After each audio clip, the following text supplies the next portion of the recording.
This is Mark Boone of Hong Kong Baptist University's Religion and Philosophy Department with a Christian perspective on ethics. Ethics is important, but how are we supposed to know the difference between right versus wrong? And does the idea of right versus wrong even make sense? Isn't it all subjective? And even if it's not subjective, how are we supposed to know the difference between right and wrong when there's so much disagreement over morality? And these are some of the major questions people ask these days about ethics. Fortunately, there are some good answers. First, though, let's survey some of the territory. I think ethics makes sense. It's not simple, but it makes sense. Now, why isn't it simple? It's not simple because there's a lot of territory to survey in ethics. There are, to name only a few things, duties and obligations, happiness, human nature and the proper functioning of the human being, motives and intentions, the result of our actions, and character and habits, and on top of all of that, a Christian must also recognize the importance of God's commands.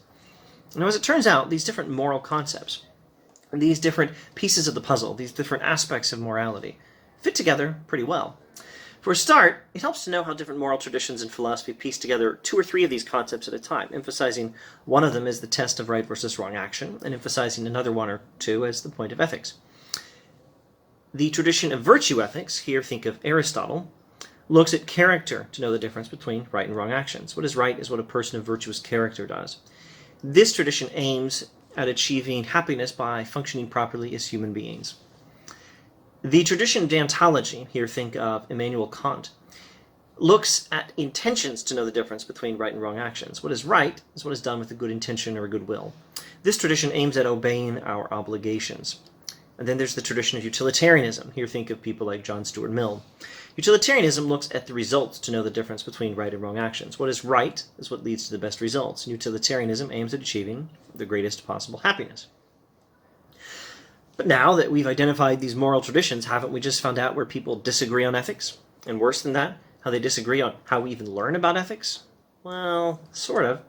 Let's say I give money to a beggar, and I mean well, but the beggar takes the money and uses it to buy some alcohol and gets hopelessly drunk and stumbles onto a busy street and is crushed by a bus.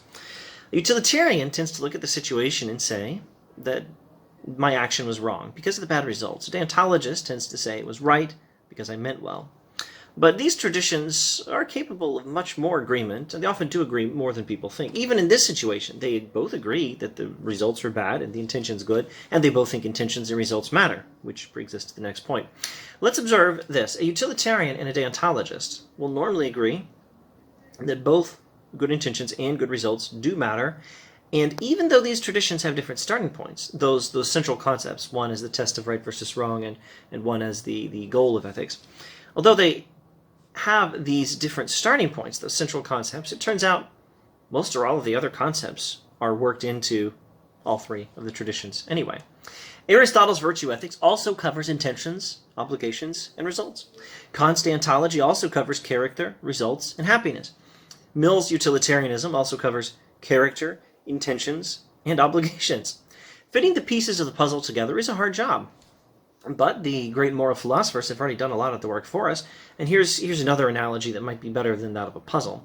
This is almost the same analogy as that used by a philosopher named Derek Parfit, who tries to put together deontology, utilitarianism, and another tradition, not virtue ethics, a fourth one actually that we're not even surveying in this video. In Parfit's approach, he says that the philosophers in these different perspectives are like people hiking the same mountain range, but starting in different places. I like that. I prefer to speak of a map. I think these moral philosophers are like people mapping the same territory, but starting from different places and going different directions. They're mapping the territory of morality, but they're starting in different places, and they're going in different directions.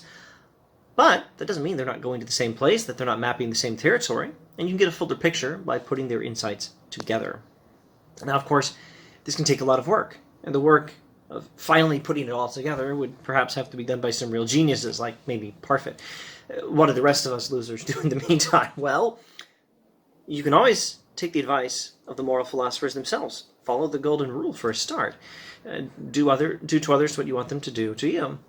This is one you'll find in major representatives of all three traditions. Kant representing deontology, Mill representing utilitarianism, representing virtue ethics. Well, maybe not Aristotle, but that's there's a complicated There's a complicated thing to look at with respect to Aristotle and the Golden Rule, but keeping it simple, Confucius, representing the virtue ethics tradition, definitely teaches the Golden Rule. Also, Augustine and Aquinas, representing virtue ethics.